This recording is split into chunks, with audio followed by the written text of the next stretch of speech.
ressemble. Il est le Dieu de gloire, élevé dans les cieux. Personne n'est comme lui. Personne n'est comme lui. Personne n'est comme lui. Personne n'est comme lui. Personne n'est comme lui. Personne n'est comme lui. Personne n'est comme lui. Voici, il vient. Au son de la trompette, chez vos chandeliers, brillant comme le soleil, élève la voix, comme c'est le jubilé. Gardez vos sillons, dansez. Voici, il vient.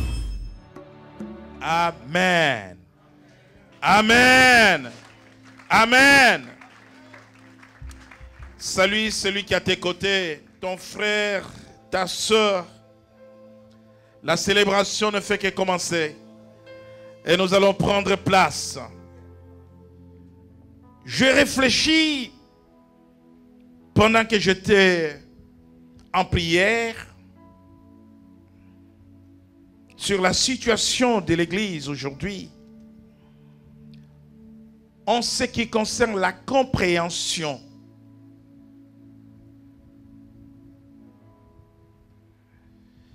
de l'effusion du Saint-Esprit et ses manifestations.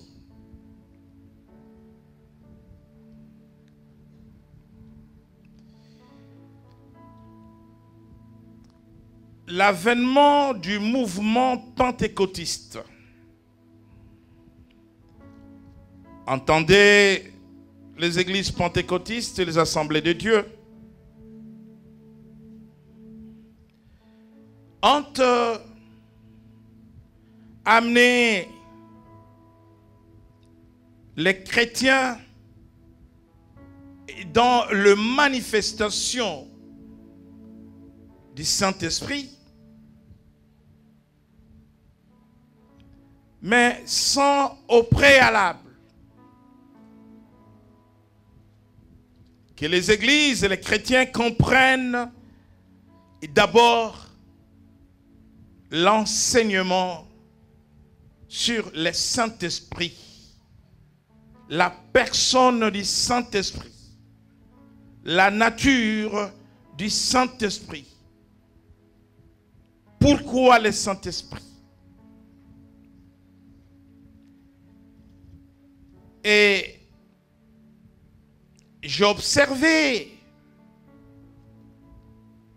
ces déficits d'enseignement, de compréhension dans le désordre qui a eu dans l'église de Corinthe. Et nous avons aujourd'hui encore des églises de Corinthe.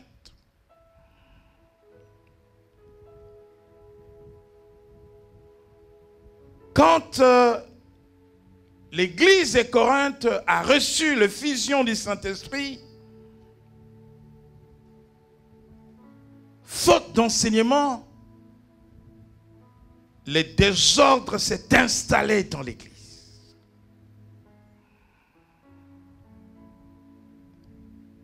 Le Saint-Esprit est Dieu. Et la Bible dit que notre Dieu est un Dieu d'ordre. Et là, l'apôtre Paul va remettre les choses à leur place en enseignant l'église. L'église de Corinthe qui était dans l'erreur de considérer que le parler en langue était un don supérieur aux autres dons. Erreur du fait de déficit d'enseignement. Et ces erreurs sont d'actualité aujourd'hui dans le mouvement pentecôtiste, dans les églises de réveil. Paul dit que cela n'est pas juste.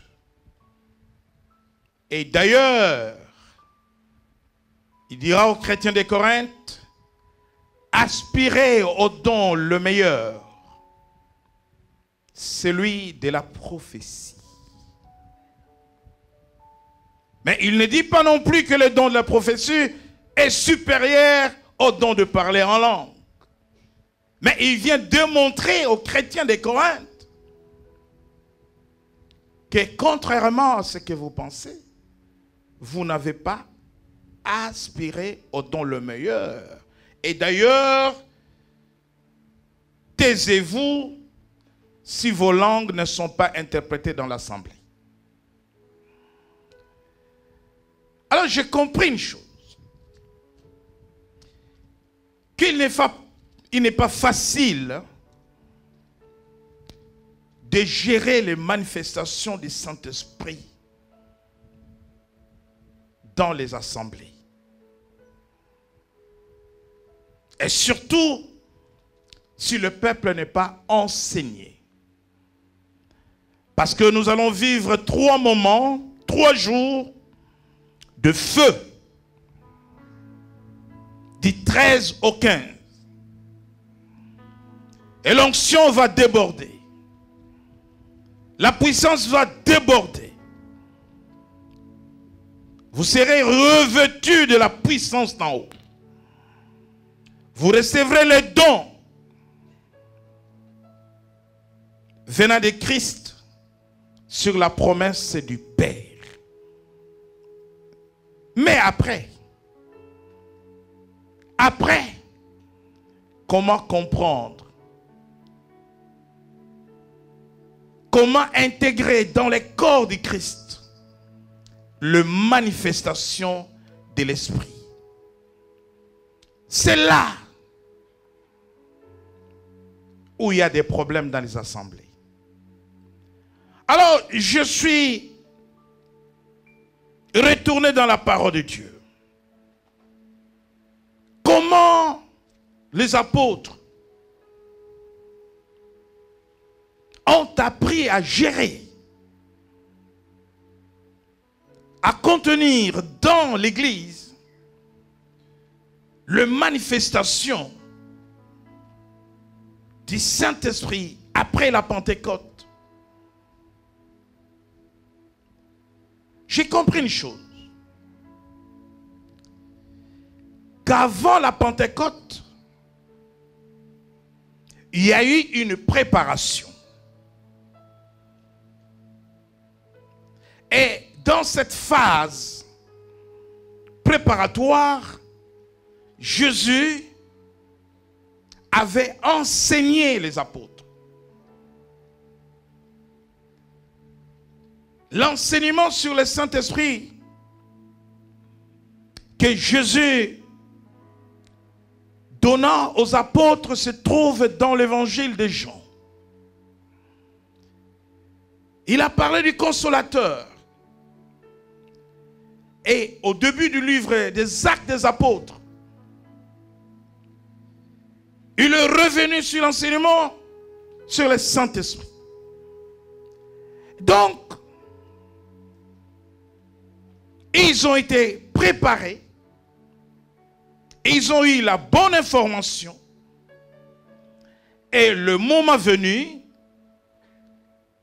après la Pentecôte, l'Église est née et ils étaient capables de canaliser les dons de l'Esprit dans l'Église locale. Et Paul est capable de ramener de l'ordre et dans l'Église de Corinthe au sujet de manifestation de l'Esprit. Et donc, il y a dérapage. Et des fois, l'Église rentre dans l'hérésie.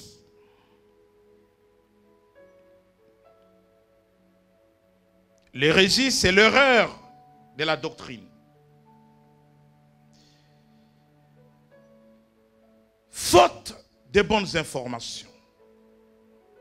L'information découle de l'enseignement de la parole de Dieu. Et comme je sais que pendant les 3 jours proclamée de la Pentecôte, nous vivrons les temps de manifestation. Il est important que l'Église ait l'information et la bonne information qui peut être vérifiée dans la parole de Dieu, que chacun peut retrouver dans la parole de Dieu, sur la personne du Saint-Esprit.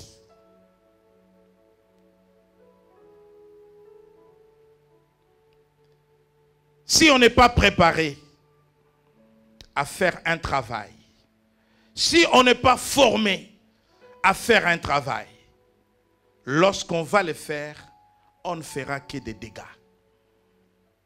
Et les églises font des dégâts dans le domaine de l'esprit. Faute de la bonne information. Faute d'enseignement. Les chrétiens sont pressés d'aller dans les manifestations, de vivre les manifestations sans comprendre cette troisième personnalité de la Trinité qui est le Saint-Esprit. Voilà pourquoi ce matin, nous allons donner une information par l'enseignement de la parole sur le ministère du Saint-Esprit. Sur le ministère du Saint-Esprit.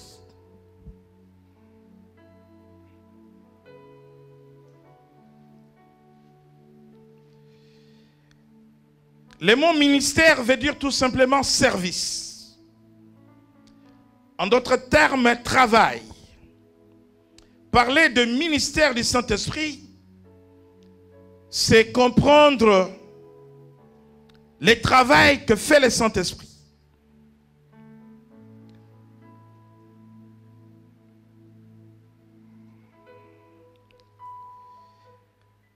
La Pentecôte n'est pas le premier moment dans la parole de Dieu où on parle du Saint-Esprit.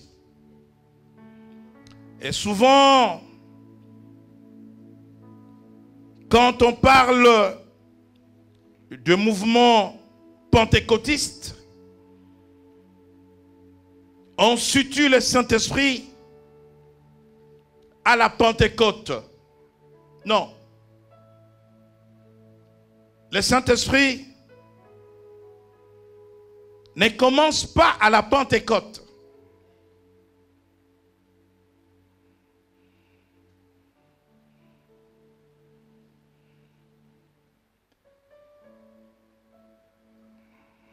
Certaines églises se disent pentecôtistes, mais laissez-moi vous dire que toutes les églises de Jésus sont pentecôtistes. Parce que la Pentecôte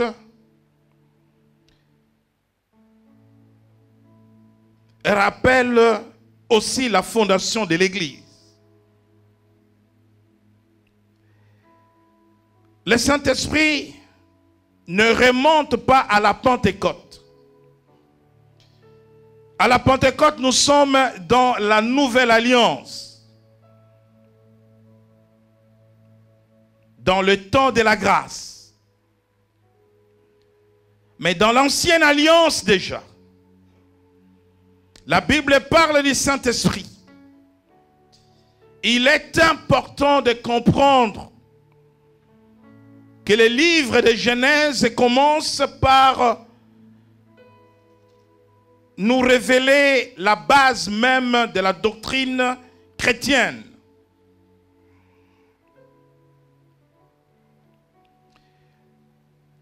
Le livre de Genèse au chapitre 1er, et dans ces 3 premiers versets, nous parle de 3 personnes. Nous parle de Dieu, nous parle de Jésus, son Fils, et nous parle du Saint-Esprit. Il n'y a pas 3 dieux, il y a un seul Dieu qui se révèle dans ces trois personnes. C'est ce qu'on appelle la Trinité. Dans Genèse au chapitre 1er, verset 1er,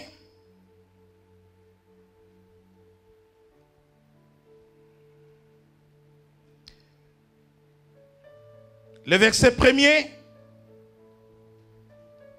nous lisons la parole de Dieu, Genèse chapitre 1er, au verset 1er. Au commencement, Dieu créa les cieux et la terre. La terre était informe et vide. Il y avait des ténèbres à la surface de l'abîme, et de l'Esprit de Dieu se mouvait au-dessus des eaux. Dieu dit que la lumière soit, et la lumière fut. Merci. Au verset 1er, on nous parle de Dieu. Au verset 2, on nous parle du Saint-Esprit, l'Esprit de Dieu. Et au verset 3, on nous parle de Jésus. La lumière dont il s'agit ici, il s'agit de Jésus. La parole dont il s'agit ici au verset 3, Dieu dit. La parole de Dieu. Et quand vous allez dans l'évangile de Jean, au chapitre 1er, la Bible dit, au commencement était la parole était avec Dieu, la parole était Dieu. Il s'agit de Jésus au verset 3. Et donc, ce trio, c'est ce que nous appelons la Sainte Trinité. Le Saint-Esprit est Dieu. Comme Jésus est Dieu. Donc, le Saint-Esprit de Dieu. Le Saint-Esprit est l'Esprit de Dieu qui est au commencement. Le Saint-Esprit est l'Esprit de Dieu qui agit de les commencements, qui participe à l'œuvre de la création, qui participe à la création de l'homme. Dieu dit, faisons l'homme à notre image. Il associe le Saint-Esprit et il associe le Fils. Faisons l'homme à notre image. Et donc, dès le commencement, l'Esprit de Dieu est présent. Le Saint-Esprit ne commence pas à la Pentecôte. Ce qu'il faut retenir, c'est que dans l'Ancienne Alliance ou dans l'Ancien Testament, Dieu amène son esprit sur une personne qu'il a choisie de le servir.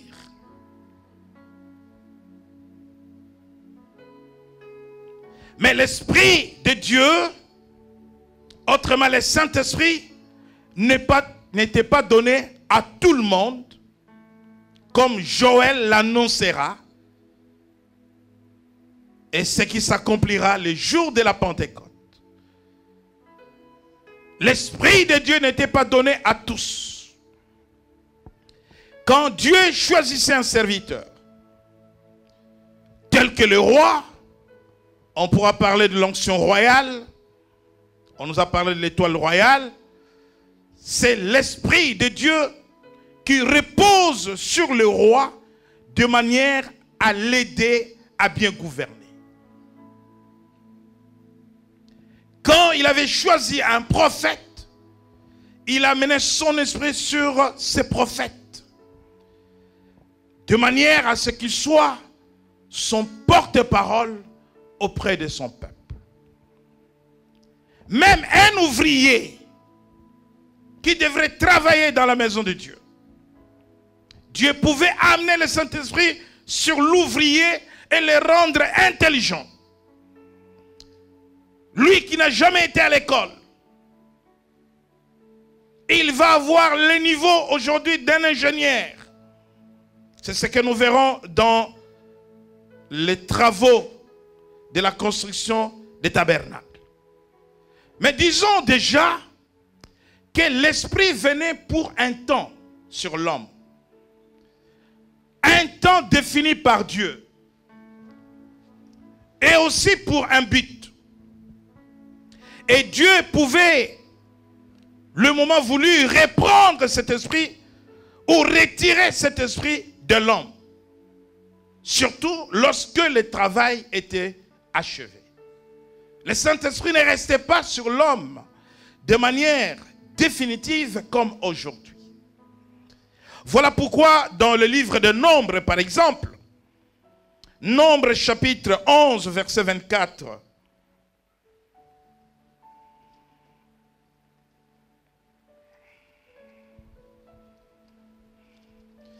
Nombre 11, verset 24.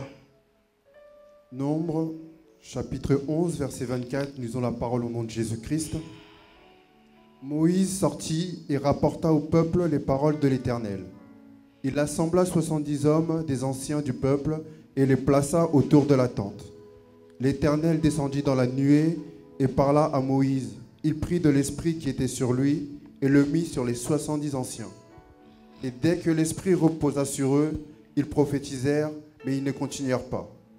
Il y eut 2 hommes, l'un appelé Eldad et l'autre Médad, qui étaient restés dans le camp et sur lesquels l'esprit reposa, car ils étaient parmi les inscrits, quoiqu'ils ne soient point allés à la tente. Et ils prophétisèrent dans le camp. Un jeune homme courut à l'annoncer à Moïse et dit, Eldad et Médad prophétisent dans le camp. Et Josué, fils de Nun, serviteur de Moïse depuis sa jeunesse, prit la parole et dit, Moïse, mon Seigneur, empêche-les. Moïse lui répondit, es-tu jaloux pour moi? Puisse tout le peuple de l'Éternel être composé de prophètes, et veuille l'Éternel mettre son esprit sur eux. Et Moïse se retira au camp, lui et les anciens d'Israël.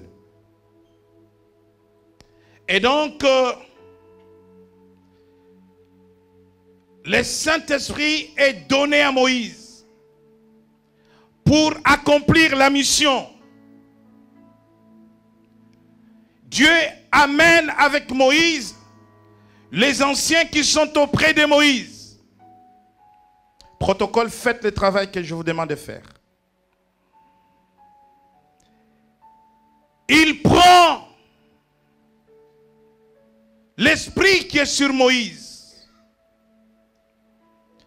Il amène cet esprit sur les 70. Ils ont commencé à prophétiser. Mais la Bible dit qu'ils ne continuèrent plus à prophétiser. C'est-à-dire que l'Esprit est venu sur eux pour un temps, juste le temps de prophétiser. Quelqu'un m'entend? La Bible dit qu'ils ne continuèrent plus. C'est-à-dire que le Saint-Esprit était donné pour un temps.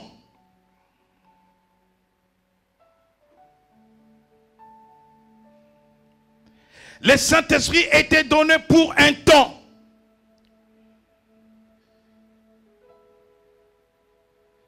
Le Saint-Esprit vient de manière temporaire. Le Saint-Esprit, c'est bon, vient de manière temporaire. Pour un temps. Et Dieu va les retirer. Nous sommes dans l'ancienne alliance. Mais aujourd'hui, le Saint-Esprit est donné dans la continuité. Et donc, le Saint-Esprit pouvait être donné à qui était choisi par Dieu pour exécuter même des travaux manuels. Et c'est pour cela que dans Exode 31,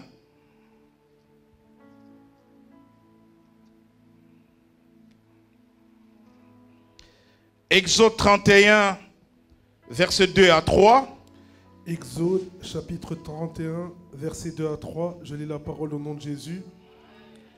Sache que j'ai choisi Betsalel, fils d'Uri, fils de Hur, de la tribu de Juda. Je l'ai rempli de l'Esprit de Dieu, de sagesse, d'intelligence et de savoir pour toutes sortes d'ouvrages. Voilà, ces hommes n'ont pas été dans une école d'ingénieurs. Mais Dieu les a choisis pour faire des travaux de construction du tabernacle. Mais ces travaux exigeaient de l'intelligence, de la sagesse, à un niveau universitaire aujourd'hui. Dieu amène le Saint-Esprit sur ces gens et le Saint-Esprit leur donne l'intelligence. Juste le temps d'exécuter les travaux, d'accomplir la mission de Dieu. Et donc le Saint-Esprit venait de cette façon. C'est alors que tous les prophètes, Ésaïe, Joël, Michée, Zacharie, annonceront dans leur message l'effusion à venir du Saint-Esprit. Ésaïe parle du Saint-Esprit en même temps qu'il parle de la venue de Jésus dans Ésaïe au chapitre 11, versets 1 et 2. Nous lisons la parole de Dieu, Isaïe chapitre 11, versets 1 à 2. Puis un rameau sortira du tronc d'Isaïe, et un rejeton naîtra de ses racines. L'esprit de l'Éternel reposera sur lui, esprit de sagesse et d'intelligence, esprit de conseil et de force, esprit de connaissance et de crainte de l'Éternel. Amen. Un rameau sortira de ses racines, un rejeton naîtra de ses racines. Un rameau sortira du tronc d'Isaïe. On annonce ici la venue de Jésus. Mais le verset 2 dit, l'Esprit de l'Éternel reposera sur lui, esprit de sagesse et d'intelligence, esprit de conseil et de force, esprit de connaissance et de crainte de l'Éternel. Quand je parlais des dons du Saint-Esprit au cours d'un séminaire, le mercredi ici, nous avons parlé des dons qu'avait Jésus, entre autres, les dons de la parole des connaissances. Et donc, il s'agit du Saint-Esprit. Et quand Jésus est sorti des eaux du baptême, souvenez-vous qu'il y avait un signe qui avait été donné par révélation à Jean-Baptiste pour les reconnaître si c'était vraiment lui, l'agneau de Dieu qui venait ôter le péché de l'humanité. Si c'était lui, Jésus, le Messie qui venait. Et les signes qui étaient donnés à Jean-Baptiste, Dieu lui avait dit, tu verras le Saint-Esprit descendre sur lui sous la forme d'une colombe. Quand Jésus sortit de l'eau, le Saint-Esprit est descendu sur lui sous la forme d'une colombe. Mais, quand vous lisez dans Ézéchiel, au chapitre 37, verset 14, et même Ésaïe 32, restons sur Ésaïe 32, verset 15,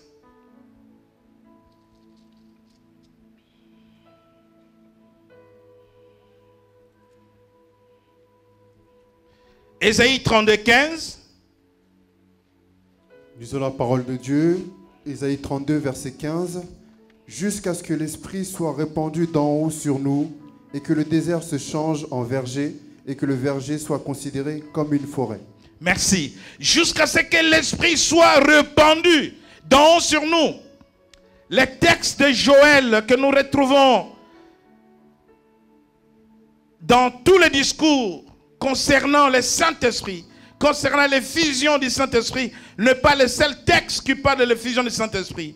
Joël n'est pas le seul prophète qui a annoncé l'effusion du Saint-Esprit. Ésaïe aussi a annoncé l'effusion du Saint-Esprit. Quand il dit que l'Esprit se répandra sur nous, il parle de l'effusion du Saint-Esprit. la même effusion du Saint-Esprit qui avait été annoncée par Joël.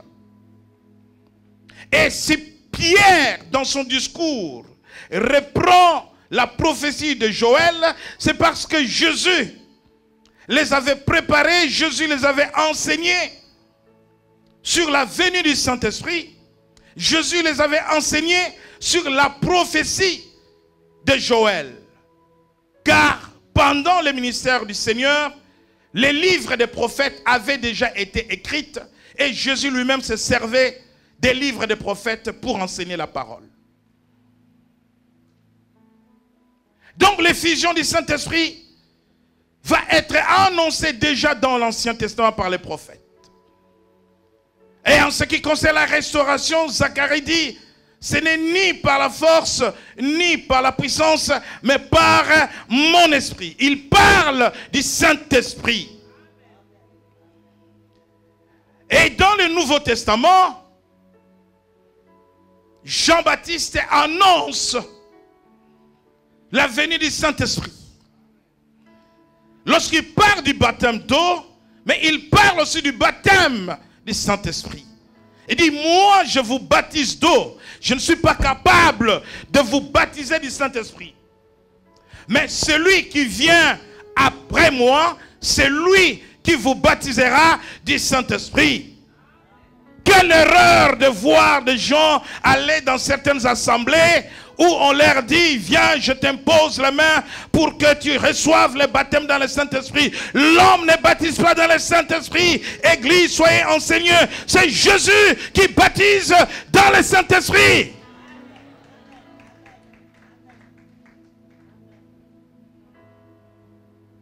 Quelle erreur qu'on te dise, viens, on t'impose la main pour que tu parles en langue. La langue est le don que le Saint-Esprit donne. C'est lui qui baptise dans le Saint-Esprit, c'est Jésus. Lorsque Jésus te baptise dans le Saint-Esprit te donne le don qu'il voudrait te donner. Personne ne baptise dans le Saint-Esprit, personne ne distribue les dons.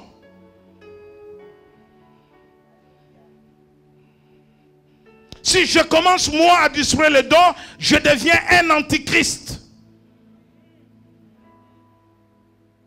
C'est contraire à la parole de Dieu. C'est contraire à l'enseignement biblique.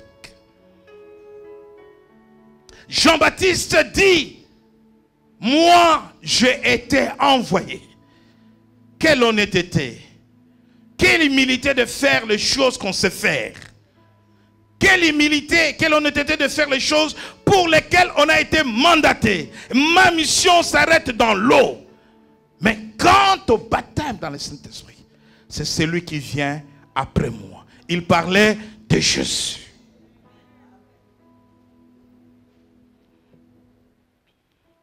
Maintenant, Jésus lui-même, avant de quitter le monde, il annonce aux apôtres, encore disciples, de la venue du Saint-Esprit. Il dit, je ne vous laisserai pas seul. Vous ne serez pas orphelins. Je vous enverrai ce que le Père avait promis. Maintenant, Dieu va quitter les sacerdoces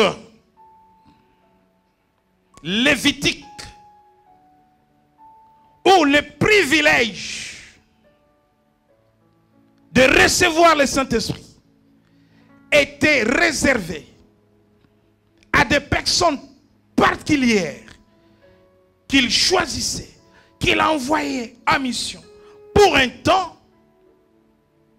Il dit, Joël annonce au peuple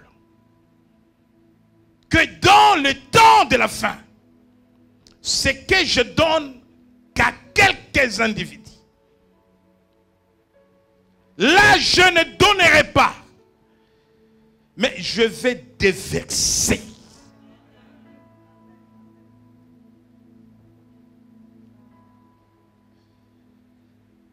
Je vais répandre.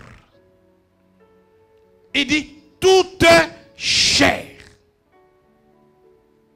Toutes les nations confondues. Les sexes confondus. Les couleurs de peau confondues. Les tailles confondues. Les églises confondues. Joël annonce cela. Mais Jésus prépare les disciples sur la venue du Saint-Esprit. Il dit, vous ne resterez pas sans moi. Je suis avec vous tous les jours jusqu'à la fin du temps. Mais comment? Autrement. J'étais avec vous physiquement, mais maintenant je serai avec vous en esprit. Le Saint-Esprit est Dieu. Mais le Saint-Esprit c'est Jésus. Mais Jésus est Dieu. Quand Ananias et Saphira vont mentir les apôtres, Pierre dit, tu n'as pas menti à un homme, tu as menti au Saint-Esprit. Tu as menti à Dieu. Le Saint-Esprit est Dieu. Quand Jésus est venu rétablir le royaume de Dieu sur la terre. Voilà pourquoi nous sommes fils et filles du royaume de Dieu. Voilà pourquoi nous avons été destinés à régner dans le royaume de notre Père. Mais les règnes de Jésus ne pouvaient pas s'arrêter à la croix. C'est même la notion du principe de la continuité de l'État.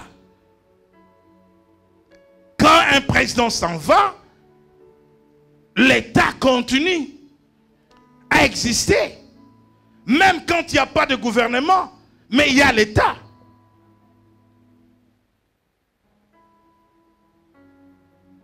En Belgique, pendant plus d'un an, il n'y avait pas de gouvernement, pas de premier ministre, pas de ministre, mais l'État belge continuait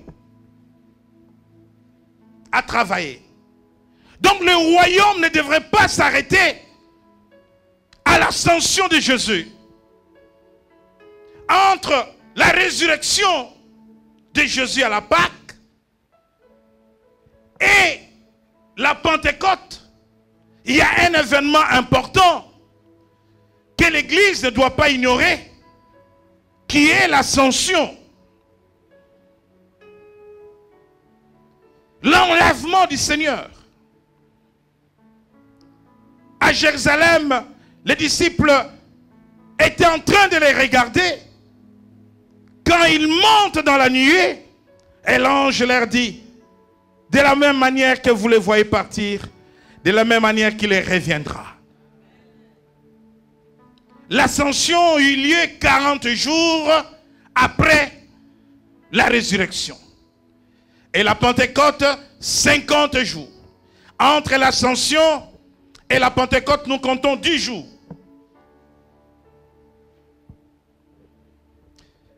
Et donc Jésus dit, l'œuvre que j'ai commencée avec vous, mes disciples, doit se poursuivre. Voilà pourquoi, dans l'évangile de Jean, chapitre 17, on nous parle de la prière sacerdotale. Il prie pour ses disciples. Il prie pour les disciples qui viendront après cela. Sais-tu que Jésus avait déjà prié pour toi? Mais Jésus savait qu'un enfant naîtrait quelque part. Il s'appellera Max Mokonga. Il sera pasteur. Et Jésus avait déjà prié pour lui avant sa naissance. Jésus avait déjà prié pour l'évangile Santo. Lisez bien Jean 17. Il a pris le temps de prier pour ses disciples. Et il a prié pour ceux qui croiront.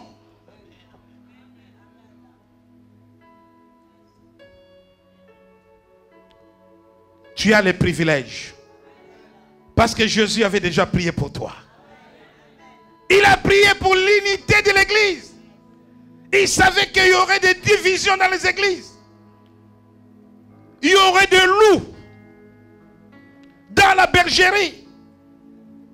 Et Jésus a prié pour l'unité. Il a prié pour la communion fraternelle des chrétiens. Dans Jean 17. C'est un grand testament, ce texte de Jean 17. Pour notre unité, pour notre communion, il a prié. Jésus dit, le travail doit continuer. Quelqu'un dit avec moi, le travail doit continuer. Je dis toujours à Satan que le jour de ma mort, tu ne pourras pas être content. Parce que je laisserai sur la terre d'autres Bruno. Alléluia. Alléluia. Donc, les démons ne peuvent pas dire que celui qui nous dérangeait est parti, parce qu'il aura laissé d'autres qui vont continuer à déranger, à tourmenter les camps de l'ennemi. Alléluia. Et le Saint-Esprit vient pour la continuité de l'œuvre de Christ sur la terre.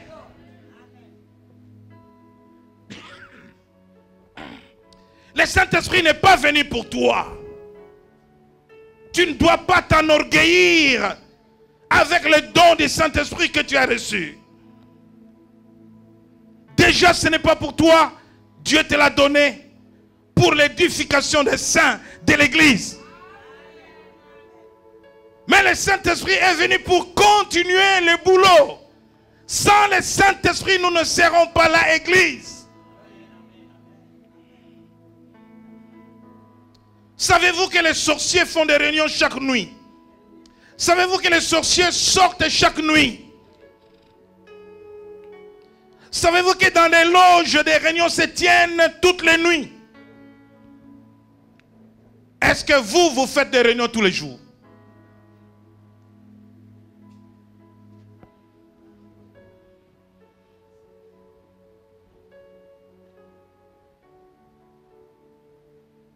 Est-ce que vous avez des réunions de stratégie pour déloger l'ennemi? Est-ce que vous avez des réunions de stratégie pour conquérir le territoire?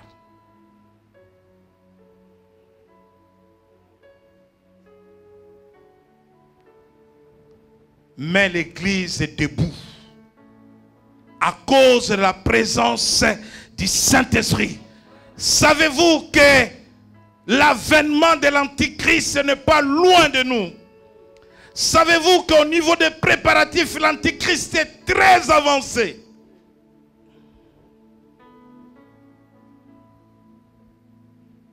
Savez-vous que l'Antichrist contrôle déjà l'économie du monde? L'Antichrist continue à contrôler le monde.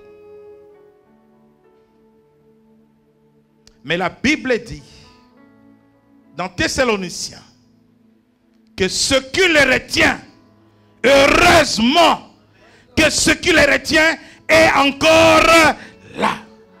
Et ce qui le retient, c'est le Saint-Esprit à travers l'Église.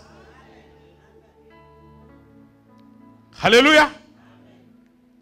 Savez-vous que quand nous serons enlevés, Jésus revient bientôt, la trompette sonnera. Alléluia. Si tu es racheté, tu entendras le son de la trompette. Si tu as la marque 666, tu n'entendras pas le son de la trompette. Si tu vis dans les péchés, tu n'entendras pas le son de la trompette. Seuls les rachetés. Si vous êtes en couple, l'un est racheté, l'autre ne l'est pas, la femme qui est rachetée entendra le son de la trompette, et quand l'homme se retournera pour dire chérie tiens-moi, elle n'est plus là.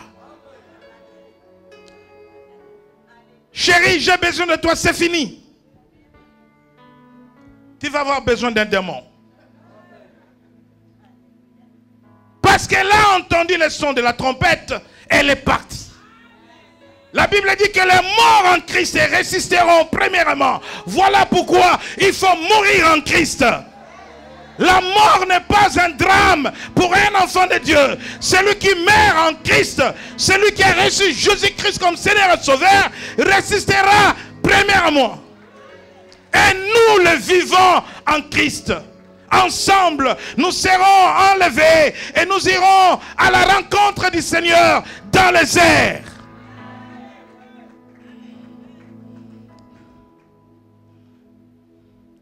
Après, arrive le temps de l'Antichrist, avec les désastres sur la terre, avec les génocides encore des Juifs. Mais ceux qui seront épargnés selon la parole de Dieu. Tous ne seront pas touchés. Avec la grande bataille d'Armageddon.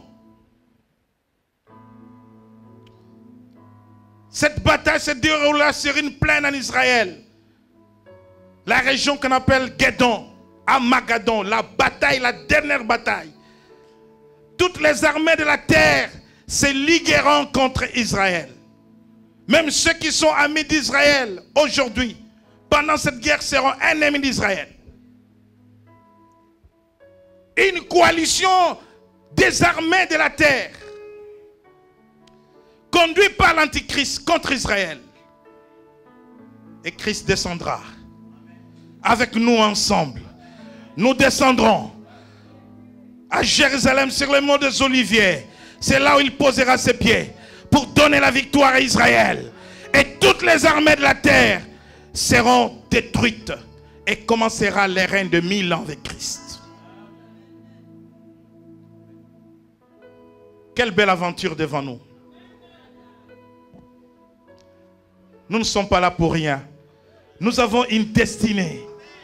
Et notre destinée, c'est aller à la rencontre du Seigneur. La destinée de l'Église, c'est son enlèvement.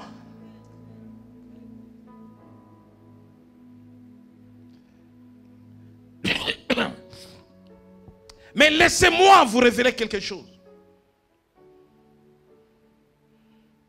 J'étais dans une église il y a quelques années, je parlais de la gouvernance des ténèbres. Et à chaque fois que je rencontre le pasteur de l'église, oh Bishop, je n'oublierai pas ce message. J'ai situé la gouvernance des ténèbres dans Genèse, chapitre 1er, au verset 2.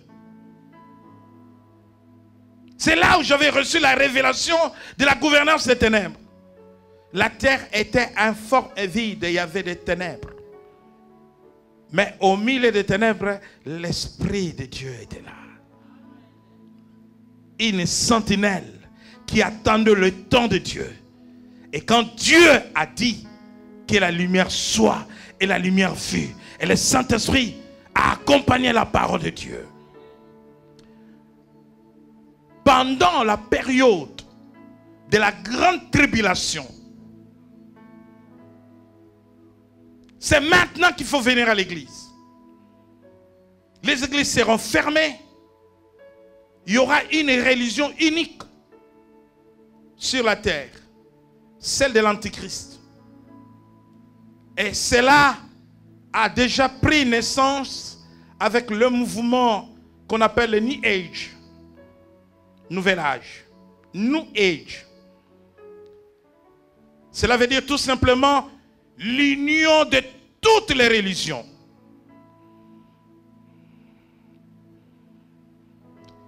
Vous avez vu à l'image lors des obsèques de pape à Rome, toutes les religions de la terre étaient représentées.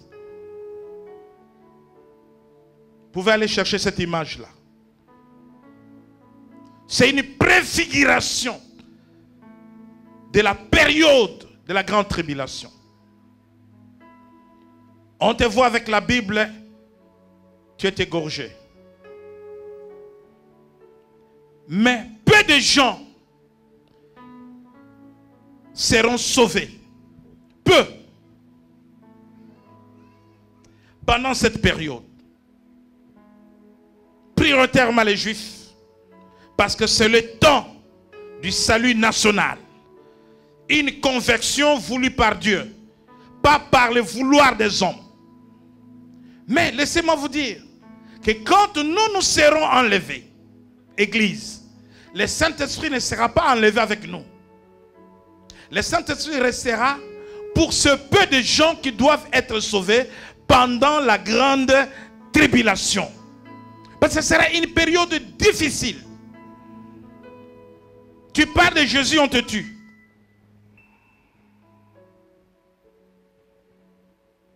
Peu de gens seront sauvés parce qu'ils seront martyrs pour la plupart. Quand vous lisez dans le livre d'Apocalypse, au ciel, on voit une multitude de gens venant de toutes les nations. Et Jean pose la question à l'ange. D'où viennent toutes ces personnes? Ils viennent de toutes les nations. N'oubliez pas qu'en Syrie, en Irak, il y a des chrétiens qui meurent tous les jours. Ce sont des martyrs. Ils meurent à cause de Jésus.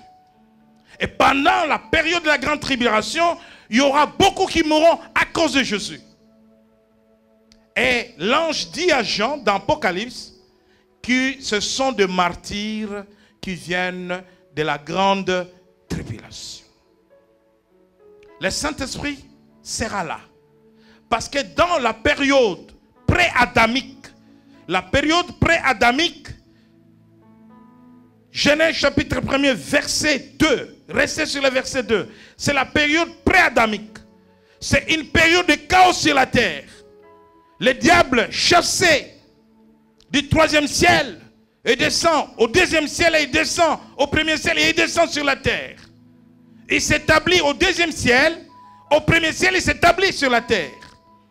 C'est une période chaotique sur la terre. Mais le Saint-Esprit était là. Le Saint-Esprit était là. Le Saint-Esprit était là. Parce que le Saint-Esprit attendait le temps de Dieu. Et pendant la grande tribulation, le Saint-Esprit sera là.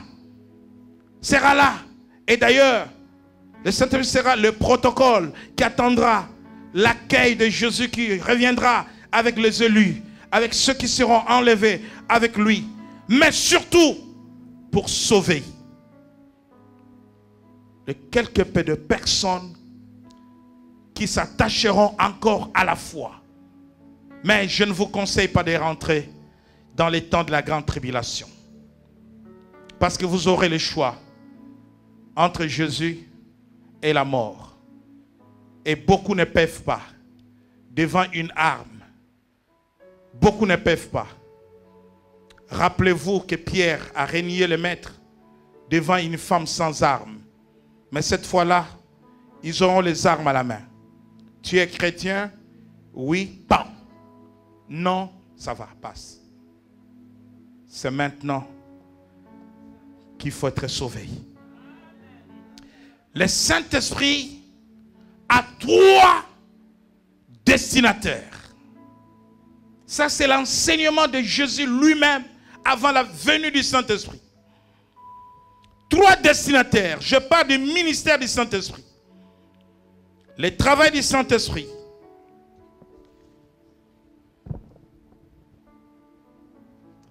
Nous lisons dans l'évangile de Jean chapitre 16.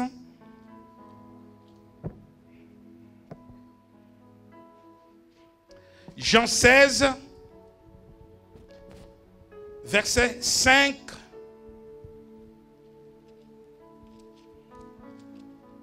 Jean chapitre 16, versets 5 à 11. Je lis la parole au nom de Jésus. Maintenant, je m'en vais vers celui qui m'a envoyé. Aucun de vous ne me demande où vas-tu.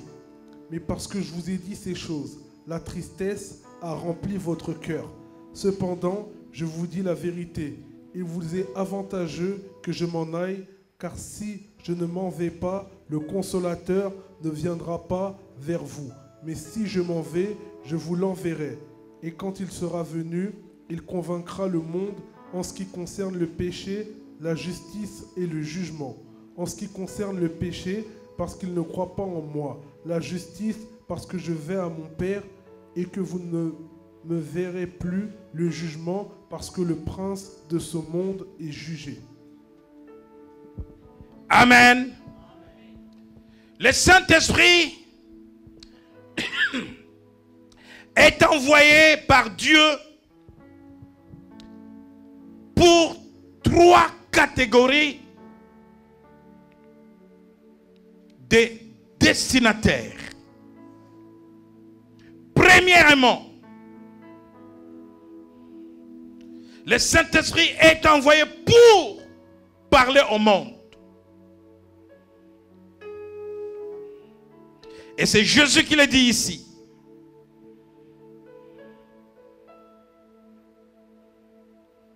Nous verrons que deuxièmement, le Saint-Esprit est envoyé vers l'Église, pour l'Église.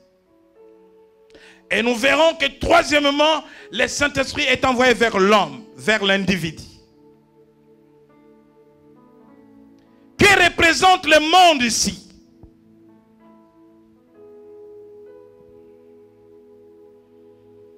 Au verset 8, il dit, et quand il sera venu, dans la version de la traduction originale du grec en français, le mot consolateur était écrit Panaclé. Le Panaclé, c'est le nom qui est donné au Saint-Esprit pour mieux comprendre le ministère du Saint-Esprit. Quand il sera venu, il convaincra le monde en ce qui concerne le péché, la justice et le jugement. Le péché, la justice et le jugement. Le Saint-Esprit est envoyé vers le monde, pour le monde. Le monde ici représente la communauté de non-croyants. Le monde ici représente les âmes perdues. Et ces âmes perdues ne sont pas dans l'église.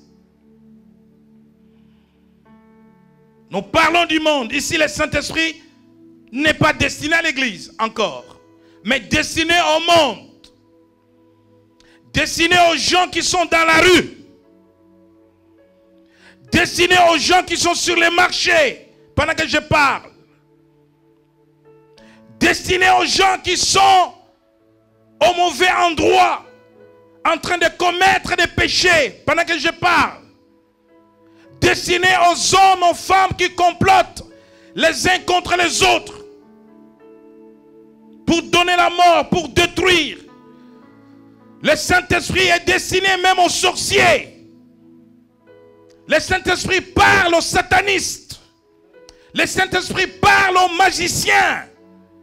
Le Saint-Esprit parle aux assassins, aux méchants, pour leur convaincre du péché. Leur dire, le péché c'est mauvais, le péché vous amènera en enfer, répentez-vous, convertissez-vous, donnez votre vie à Jésus. Dieu est amour, Dieu est juste.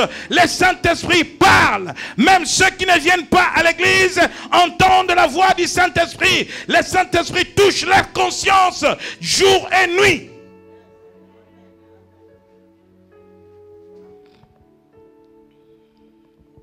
Voilà pourquoi, si nous allons sur une place publique faire une campagne d'évangélisation où nous allons annoncer Jésus-Christ comme Seigneur et Sauveur, nous parlons de la part du Seigneur. Nous annonçons le message du salut. Vous allez voir qu'il y a des personnes, lorsque nous allons faire l'appel, qui veulent recevoir Jésus-Christ comme Seigneur et Sauveur. Il y a des personnes qui n'ont jamais été enseignées dans l'église, qui n'ont jamais été chrétiens, qui vont s'élever pour dire moi.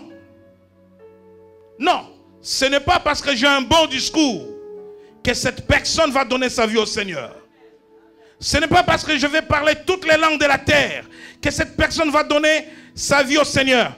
Le Saint-Esprit a été envoyé dans la vie de cette personne pour convaincre cette personne du péché, et cette personne maintenant accepte Jésus-Christ comme Seigneur et Sauveur. Ce n'est pas à cause de moi, mais à cause du Saint-Esprit qui l'a convaincu du péché. C'est pour cela que le Saint-Esprit doit toujours nous dévancer. Deuxièmement, parlant toujours du monde, le Saint-Esprit parle au monde de la justice. Le Saint-Esprit parle aux nations de la justice. La Bible dit que la justice élève une nation. Mais l'injustice, les choses horribles, les péchés du peuple, l'idolâtrie du peuple enfonce une nation dans l'abîme. La justice de Dieu. Dieu est un Dieu de justice. Le Saint-Esprit parle au monde de la justice de Dieu. Mais le Saint-Esprit annonce au monde le jugement de Dieu. Les méchants seront jugés. Les méchants seront jugés pour être envoyés. Leur vie éternelle aussi existe, différente de la nôtre. La vie éternelle, les méchants ne périront pas. Ils vivront la souffrance éternelle. Ils vivront le feu, la chaleur de l'enfer.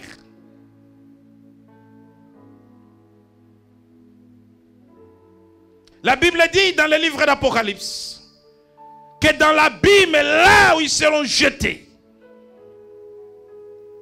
Dieu fera sortir des scorpions qui auront des dents comme des dents de lion pour les piquer tous les jours. Les scorpions, tous les jours, matin, soir, les scorpions sont là sur ton corps. Quelle que soit la souffrance, quelle que soit la douleur, tu ne mourras pas. Tu vas te donner la mort, mais tu ne vas pas mourir. Tu peux prendre un couteau, tu te coupes la gorge, mais tu vis. Tu vis encore la souffrance de la blessure de ta gorge. C'est ce que Dieu a prévu comme jugement. Les gens pensent que quand les chrétiens auront la vie éternelle, seront dans le paradis, les méchants ils vont mourir. Non. Ils sont appelés à souffrir. Tu vas souffrir, tu vas pleurer. Et toute ta vie, c'est le jugement de Dieu. Et le Saint-Esprit est envoyé vers le monde pour annoncer ces trois choses. D'abord, convaincre le monde du péché. Donner sa vie au Seigneur. Sans le Saint-Esprit, personne ne viendra à l'église. Je vous dis vrai. En quoi est-ce que mon discours sans le Saint-Esprit serait aussi attractif que celui d'un politicien? En quoi?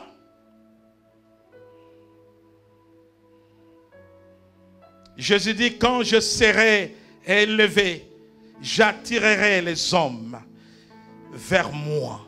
C'est Jésus qui attire les hommes vers l'église. C'est Jésus, par le Saint-Esprit, qui amène les hommes à recevoir Christ.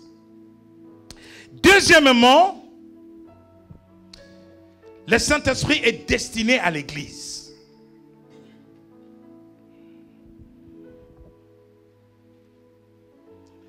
Pourquoi l'église? Parce que l'église est une entreprise de Dieu. Une institution divine. qui doit fonctionner selon les règles de Dieu, selon les principes du royaume de Dieu. Dans l'Église, le Saint-Esprit fait trois choses. Trois choses. Christ a dit aux disciples,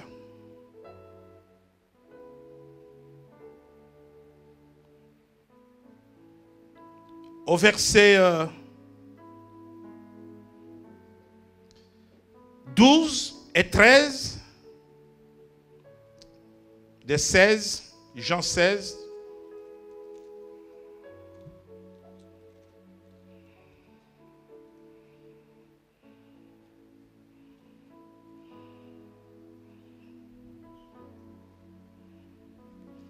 Nous lisons la parole de Dieu, Jean 16, verset 12-13. « J'ai encore beaucoup de choses à vous dire, mais vous ne pouvez pas les porter maintenant. Quand le Consolateur sera venu, l'Esprit de vérité, il vous conduira dans toute la vérité.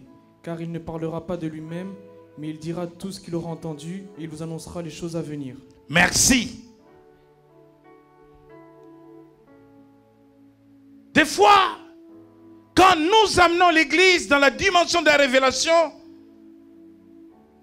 les incrédules vont à chercher dans la Bible, est-ce que Jésus avait dit ça? Ou il vient d'ajouter des choses. Amen. Même si Jésus avait dit ça, déjà, est-ce que tu pratiques ce qu'il avait dit?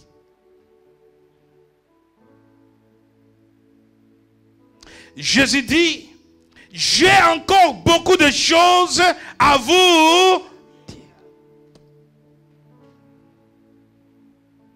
Mais vous ne pouvez pas le porter maintenant.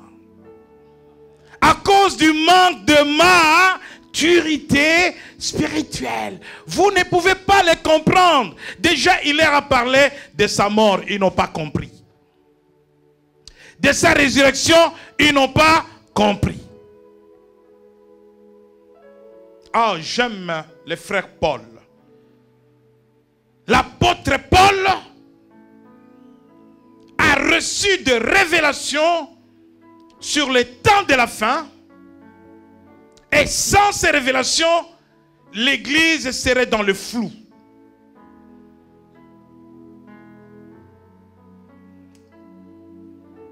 Quand vous lisez les épîtres, vous ne trouvez pas les choses que Paul a dit dans les épîtres, dans les évangiles. Les évangiles, dans les évangiles, il n'y a pas de révélation. Nous avons 4 évangiles. Les évangiles, ce sont des livres d'histoire. Les évangiles rapportent les faits, les actes, les œuvres de Jésus. Jésus était à Nazareth, il a fait ça. Jésus était à Bethléem, un jour, il traversait les lacs. Voilà, ça c'est les évangiles. Et dans les épîtres, Paul parle aux églises. Parce que le Saint-Esprit lui révèle. Pendant que, en son temps, les gens attendaient le retour imminent de Jésus. Paul dit non, les choses ne vont pas se passer comme ça. Certains étaient découragés, mais depuis qu'il avait parlé de son retour, ceux qui étaient avec lui sont vieux, les uns meurent, les autres ne peuvent même pas se lever pour venir à la prière. C'est demain, c'est après-demain. Paul dit non. Il explique, il parle des signes du temps, des signes qui doivent s'accomplir. Il parle de l'enlèvement de l'Église. Et certains étaient dans la confusion. La grande tribulation, c'est avant l'enlèvement ou après l'enlèvement.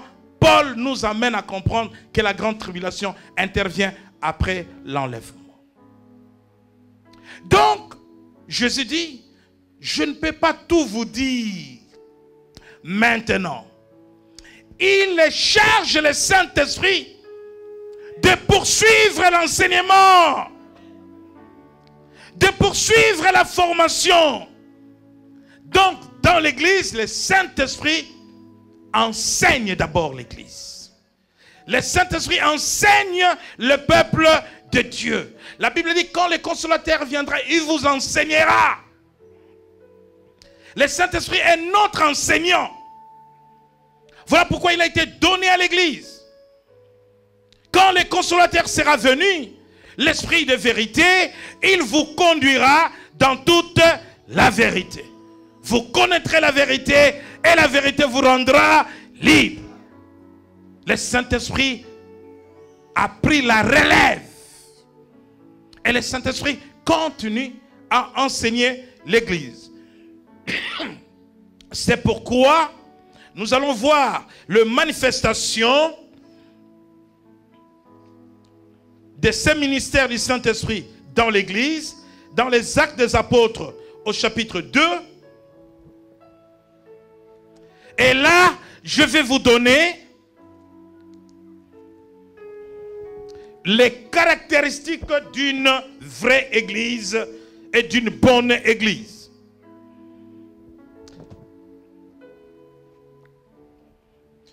Les caractéristiques d'une bonne Église et d'une vraie Église.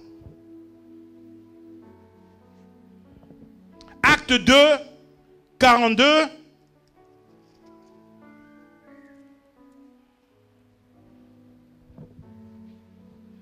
Acte 2, verset 42, nous allons parler de Jésus-Christ. Vous pouvez remonter au verset 41. Acte 2, verset 41, nous allons parler de Jésus-Christ. Ceux qui acceptèrent sa parole furent baptisés, et en ce jour-là, le nombre des disciples augmenta d'environ 3000 âmes. Ils persévéraient dans l'enseignement des apôtres, dans la communion fraternelle, dans la fraction du pain et dans les prières. Amen. Le Saint-Esprit conduit une vraie Église dans 3 choses. Premièrement, l'enseignement de la parole. Le miracle ne serviront à rien si une Église n'est pas enseignée.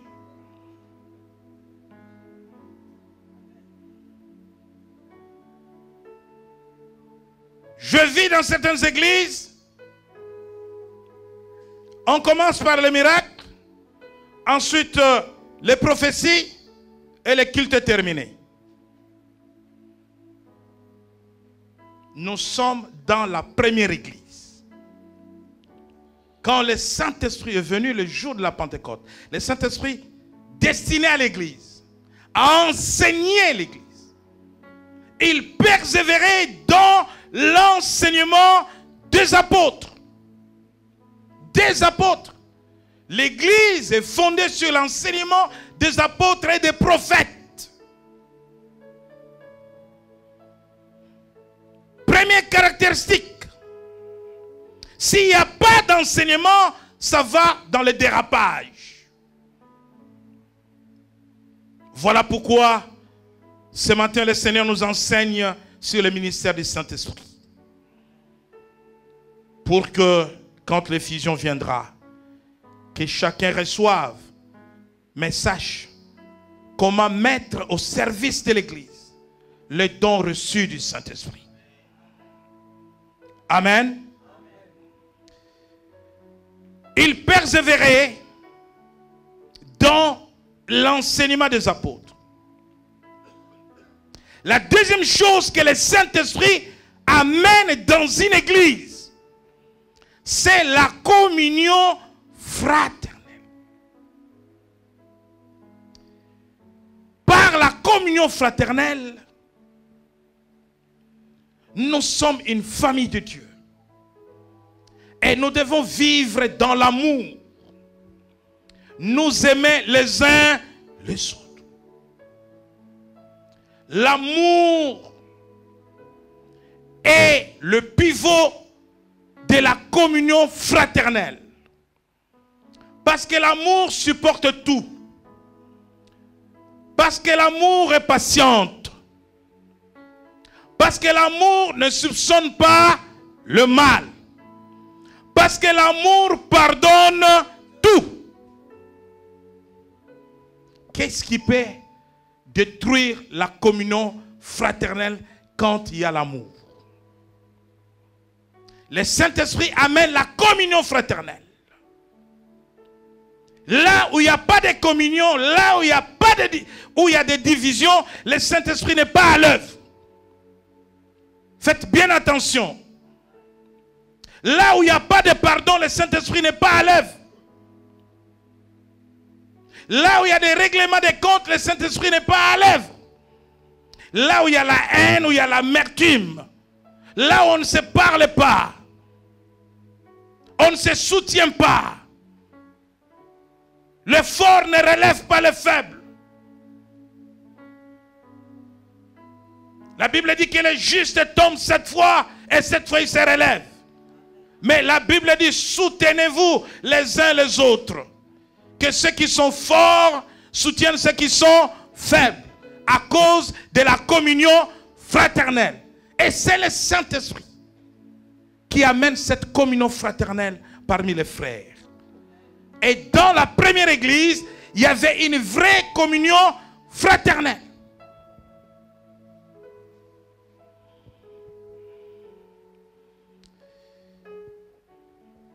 Dans l'église, il y a les cultes,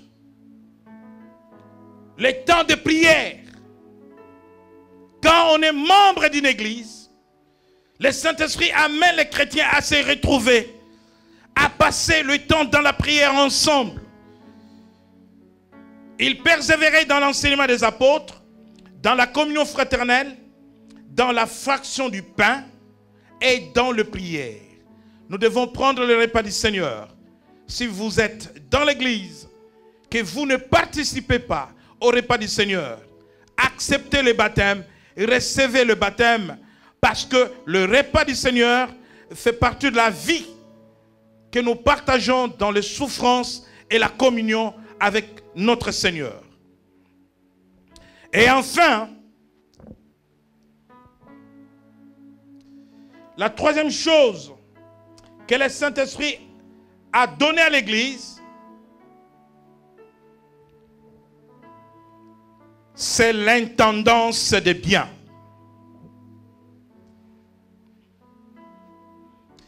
Quand dans une église il y a la communion fraternelle, ceux qui possèdent beaucoup de biens comprendront qu'ils ne sont que des administrateurs de ces biens et que ces biens ne leur appartiennent pas. Ces biens appartiennent à Dieu. Et ces biens appartiennent à tous les saints. C'est très compliqué. Si on n'est pas un chrétien mature, quelqu'un va dire, comment ma voiture appartient à l'autre frère qui est à pied? C'est quoi cette histoire-là? Non, c'est ta voiture. Mais que Dieu amène au service de l'autre à cause de la communion fraternelle. Voilà pourquoi dans l'église primitive, quand ils avaient compris la gestion des biens que Dieu leur avait donnés, chaque chrétien avait compris qu'il était une source de bénédiction pour l'autre. La Bible dit qu'ils vendaient même leurs biens, leurs propriétés, et ils mettaient tout au service de l'église, des uns et des autres. Et cette église était remarquable, la première église, par le partage.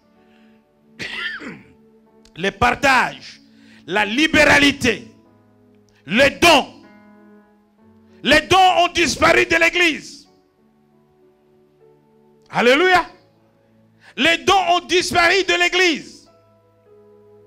Parce que il n'y a pas d'esprit de libéralité. La première église s'est construite avec le soutien de ses membres, avec les libéralités, avec les dons. Ce sont des choses que le Saint-Esprit amène dans l'église. Le Saint-Esprit n'est pas un esprit d'égoïsme, n'est pas un esprit d'individualisme. C'est un esprit de partage, un esprit d'aide, de soutien des uns des autres. La troisième destination après l'église, le ministère du Saint-Esprit est exercé auprès de l'homme. Je parlais du monde, convaincre le monde du péché, de la justice et du jugement de Dieu. Je parlais de l'Église, enseigner l'Église, amener la communion fraternelle dans l'Église, le partage, l'amour. Mais je vais parler de l'individu ou de l'homme. Le Saint-Esprit a pour destinataire un homme, un individu. Dans la vie de l'homme, le Saint-Esprit va amener l'homme au salut. Car l'évangile est une puissance pour le salut de quiconque croit. Le salut de l'homme. Le Saint-Esprit vient dans ta vie pour ton salut. Quand tu reçois Christ, tu reçois le Saint-Esprit de Dieu. Cela passe par la repentance, mais aussi par la nouvelle naissance. Quand tu es né de nouveau, parce que tu as été sauvé, tu reçois un esprit nouveau. Tu reçois un cœur nouveau. Et l'esprit nouveau que tu reçois, c'est l'esprit de Dieu. Maintenant, l'homme ne s'arrête pas au salut. Le salut, après la conversion, la repentance, est le commencement et non l'aboutissement. Vous voyez pourquoi Paul dit, je cours vers le but. Je n'ai pas encore atteint le but. Le Saint-Esprit va amener l'homme de la nouvelle naissance comme un nouveau bébé qui va commencer à être servi de la nourriture réservée au bébé. Mais le Saint-Esprit va aider le nouveau chrétien, le nouveau converti à la croissance. La croissance spirituelle. Il faut grandir dans la foi. Dans Hébreu, parlant de la croissance, je pense que c'est le chapitre 6.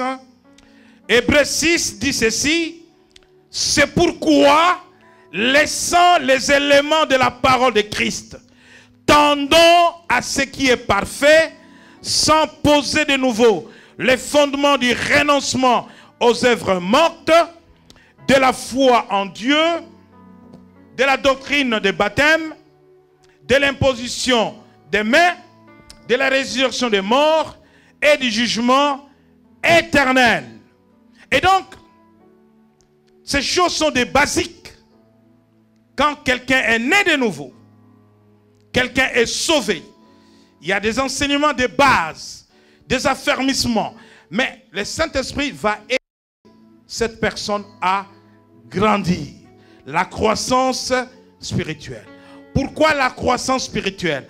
Parce que tu vas atteindre un niveau qu'on appelle la maturité spirituelle. Tu ne peux pas rester toujours un chrétien bébé. Parce que le Saint-Esprit est venu dans ta vie pour te faire grandir, pour te nourrir.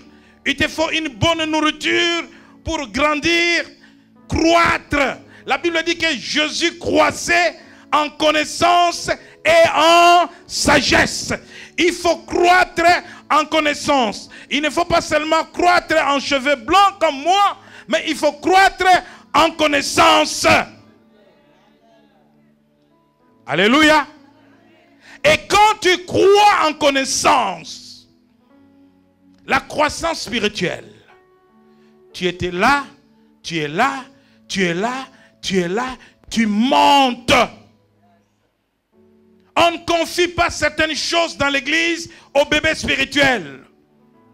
Ah, mais moi, on ne me regardait pas. Ah, mais je suis là depuis longtemps. Oui, tu es là depuis 10 ans, mais tu ne restais qu'un bébé spirituel.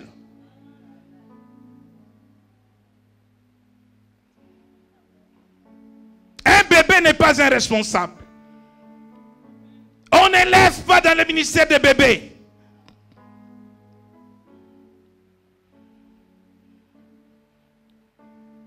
Vous connaissez l'histoire des enfants soldats. Les Kadogo. Les enfants soldats. Et ils avaient des armes. Mais ils tuaient facilement.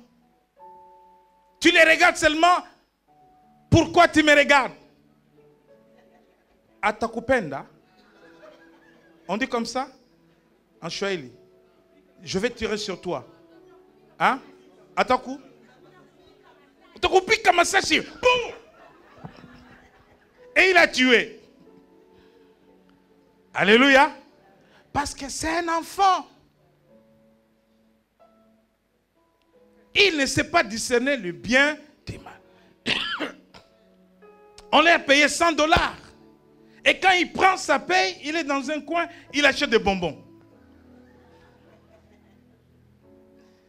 Amen. Mais un adulte, quand il prend sa paye, d'abord il va à la maison. Il voit sa femme. Voilà comment on va gérer. L'argent est là. Il faut grandir. Le Saint-Esprit te fait grandir. Maintenant, quand tu grandis, la croissance spirituelle n'est pas la maturité spirituelle. La croissance spirituelle, c'est l'étape entre le salut. Quand tu as reçu Christ, tu es sauvé. Entre le salut et la maturité spirituelle. Quand tu grandis pour atteindre la maturité spirituelle. Quand tu es mature, il y a des choses qu'on ne te demandera pas de faire. Tu sais ce que tu dois faire dans l'église. Et tu sais ce que tu ne dois pas faire.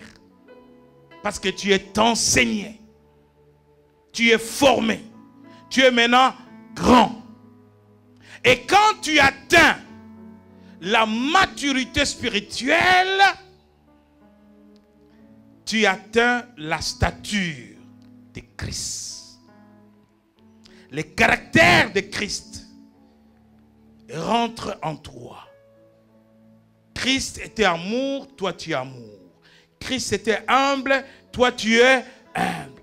Christ était au service des autres, toi tu es au service des autres. Et parce que tu as atteint la stature de Christ, tu vis dans la sanctification.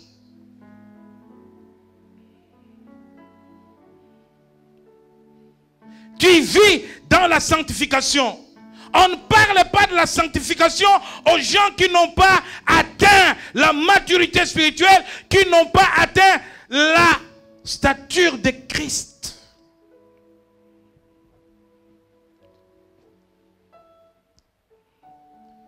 Tu vas dire aux gens, ne péchez plus.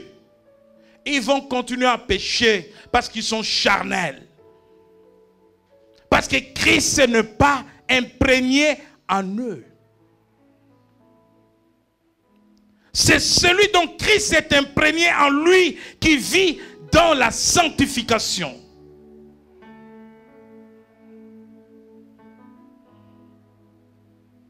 Donc voilà, Église de Dieu. Les ministères du Saint-Esprit. Vendredi prochain, samedi et dimanche, nous serons là pour la grande célébration. Et pendant cette grande célébration,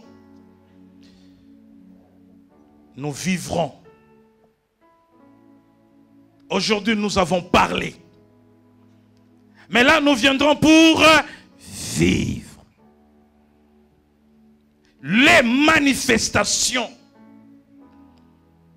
du Saint-Esprit. Aujourd'hui, nous avons parlé des ministères du Saint-Esprit. Dans le monde, dans l'église, dans l'homme. Nous reviendrons pendant 3 jours pour vivre maintenant la manifestation du Saint-Esprit. C'est ce que vous aimez toujours. C'est ce que vous attendez. Or, quelqu'un voudrait que ça commence là. Alléluia! Chaque chose a son temps. allez digérer d'abord la parole. Vivez d'abord, intériorisez en vous le ministère du Saint-Esprit. Préparez vos cœurs à l'effusion du Saint-Esprit. Voilà pourquoi, dès ce soir à minuit, nous serons tous en jeûne. Vous pouvez prendre un repas léger à partir de 18h ou entre 18h et minuit. Mais je vais vous conseiller un jeûne à sec. Les 13, les 14 et les 15. Si tu veux monter, si tu veux vivre les manifestations. Oh, c'est beau les manifestations du Saint-Esprit.